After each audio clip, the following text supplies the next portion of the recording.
پرستی اس چیز کا نام ہے کہ اپنے آپ کو دوسروں سے بہتر سمجھنا، اپنی قوم کو دوسروں کی قوم سے بہتر سمجھنا، اور اسی کی وجہ سے لوگوں کے اندر لڑائیاں ہوتی ہیں۔ قوم پرستی کی وجہ سے ایک دوسرے کو مارا جاتا ہے۔ یہ نہیں دیکھا جا سکتا کہ یہ ہمارا بھائی ہے، یہ نہیں دیکھا جاتا کہ یہ ہمارا بھائی ہے، مسلمان ہے۔ ہمارے نبی کریم صلی اللہ علیہ وسلم نے مسلمان کے بارے میں کیا فرمایا تھا کہ مسلمان مسلمان کا بھائی ہے۔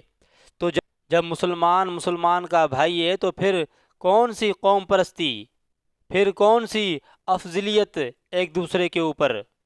کیا مسجد میں جب آتے ہیں آپ تو نہیں دیکھتے کہ امام کے پیچھے سارے لوگ کس طرح کھڑے ہوئے ہیں؟ دیکھتے کہ آپ صف کے اندر مسلمانوں کے ساتھ یہ کون سا پیغام دینا چاہتے ہیں کہ ہم سارے ایک ہیں، ہم سارے مسلمان ہیں، ہم ایک اللہ کو ماننے والے ہیں، ایک رسول اللہ صلی اللہ علیہ وسلم کو ماننے والے ہیں۔ مسجد کے اندر امام کے پیچھے سارے لوگوں کا کھڑا ہونا یہ کس چیز کا پیغام ہے؟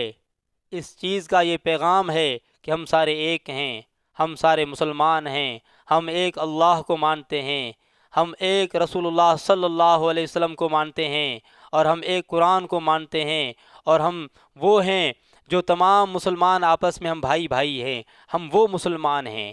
ہمارا پیغام یہی مسلمانوں کا آپس میں نماز کے اندر ایک ساتھ کھڑے ہونا یہ اس چیز کی علامت ہے کہ مسلمان آپس میں بھائی بھائی ہیں، کوئی کسی سے بہتر نہیں ہے۔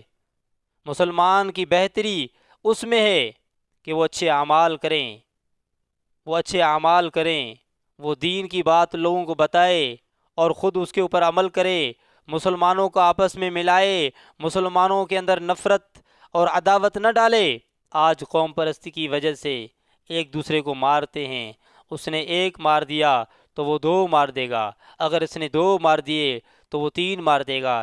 اسی طرح یہ سلسلہ چلتا رہتا ہے، یہ پھر ختم نہیں ہوتا، نسلیں برباد ہو جاتی ہیں، لیکن قوم پرستی کی وجہ سے یہ لڑائی ختم نہیں ہوتی۔ یقیناً اگر قوم پرستی کی وجہ سے دو گروہ آپس میں لڑتے ہیں اور ان کا لڑنے کا مقصد صرف یہ ہے کہ میری قوم اس سے افضل ہے، میری قوم اس سے بہتر ہے، تو یقیناً ان دونوں کے افراد اگر مارے جائیں گے تو دونوں کے افراد جہنم کے اندر۔ بھائی بھائی بن کے رہنا یہ نبی کریم صلی اللہ علیہ وسلم کا پیغام ہے، یہ قرآن کا پیغام ہے، یہ اللہ کا پیغام ہے کہ مسلمانوں آپس میں ایک بن کر رہو، ایک بن کر رہو، جدا جدا نہ ہو، ایک بن کر رہو۔ آج تو حد ہو گئی ہے، ٹوپیوں کے اوپر بھی قوم کا نام لکھا ہوا ہے، گاڑیوں کے اوپر بھی قوم کا نام لکھا ہوا ہے، گھروں کے اوپر بھی قوم کا نام لکھا ہوا ہے۔